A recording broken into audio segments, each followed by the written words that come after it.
हाच कडा इकडे हिरकणी कडा, हे लाईटीचे पोल गेलेत पा. त्या बोर्डापासून पुढे बुर्जापर्यंत पोचायला किमान अर्धा पाऊण तास लागतो. तर कडा हिरकणीचा आहे. हिरकणीची कहाणी तुम्हाला ऐकून माहिती असेल. हिरकणीची एक कविता आहे. रायगडावर राजधानी होती शिवछत्रपतींची, कथा सांगतो ऐका अजूनही तेथील हिरकणी बुरुजाची. वसले होते गाव तळाशी वालुसरे या नावाचे, राहत होते कुटुंब गरीब धनगर या गवळ्याचे. आई बायको ताना मुलगा कुटुंब होते छोटेसे, शोभत होते हिरा नावत्या तडफदार घरवालीचे. सांज सकाळी हिरा येत असे गडावर दूध घेऊन, चालत होती उपजीविका त्या लेकीच्या धंद्यावरती.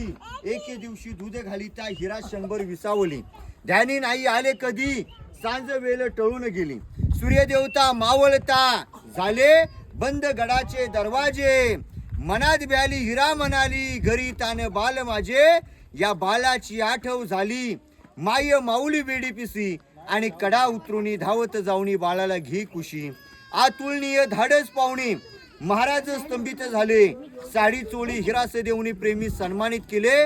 कड्यावरती बुरुज बांधला साक्षाईच्या प्रेमाचा, कथा ऐकू येते अजूनही तेथील हिरकणी बुरुजाची.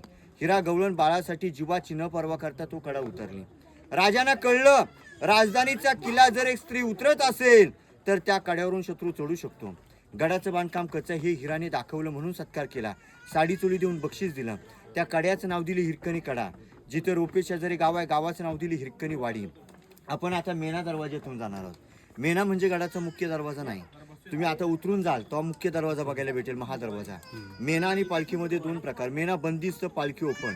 शिवाजी महाराजांच्या राण्या, राजघराण्यातल्या स्त्रिया सूर्योदय सूर्यास्त पाहण्यासाठी या दरवाजाचा वापर करायचे म्हणून मेणा दरवाजा आहे. ही मागची साईड आहे. पूर्वी बाग बगीचे गार्डन असायचं महाराजांच्या काळात. इथं ही घरं दिसतात MTDC म्हणून लोकांना राहण्यासाठी. एक 5 वर्षापूर्वी गडावर लोक राहत होती.